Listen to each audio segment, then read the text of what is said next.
সখী আহাবাই বৃন্দাবনে যায় বৃন্দাবনৰ মাজতে কানাই দেখা পায়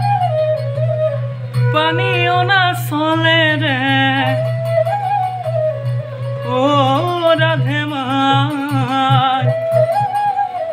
যমুনাৰ বালিতে কলসি পেলায় যমুনাৰ বালিতে কলসি পেলায় এ আহা সখী আহাবাই বৃন্দাবনে যায় বৃন্দাবনৰ মাজতে